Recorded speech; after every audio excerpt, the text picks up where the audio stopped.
Here's how I would describe every PlayStation console like they were your girlfriend. On this day 30 years ago in Japan, the PlayStation 1 was released. So to celebrate the 30th anniversary of our beloved PlayStation, let's have some fun. The PlayStation 1. See, this was your first girlfriend, your high school crush. Dealing with her taught you everything you needed to know about being in a relationship. She has some of your most fondest memories. Y'all were young and carefree, but there were a lot of little glitches and issues in your relationship. But overall, you'll never forget her and you'll love her to this day. Have you ever heard of the term, the one that got away? Well, that would describe the PS2. See, she did everything your first girlfriend did right, but even better. All them little glitches and issues you had with your first girl, you didn't have them with her. You spent the most time with her. You had the most fun with her. She was truly something special, man. So special that you use her as the standard for every single relationship you got in moving forward. And no matter who you've been with since, you still reminisce about her the most. The PSP. See, the PSP, that was basically like your little side chick that you knew you could have had a real future with, but you just didn't really have the time to invest in her the way you should have. She was ahead of her time. She was a great fit, but you just wasn't ready for her just yet. Well,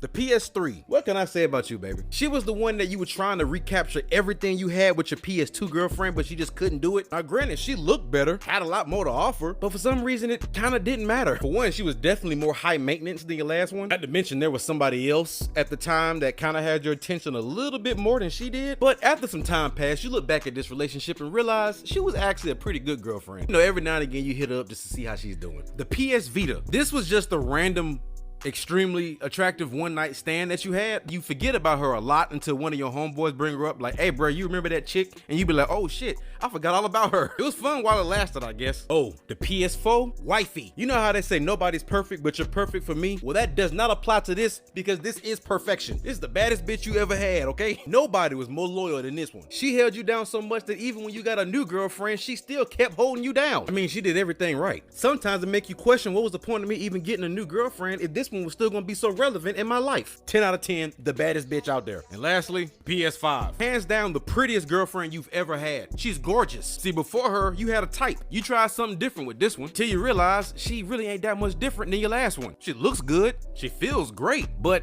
nothing about her really stands out. And you rock with her because she's your current, but overall, she's pretty much nothing more than a pretty face and a nice body. All right, y'all, and that's how I would describe every single PlayStation console like it was a girlfriend. It's been 30 years since Sony gave us this masterpiece, and I'm glad to have been there for every single console that ever came out. And if you want me to describe any other gaming consoles like girlfriends, just holler at me in the comments and let me know.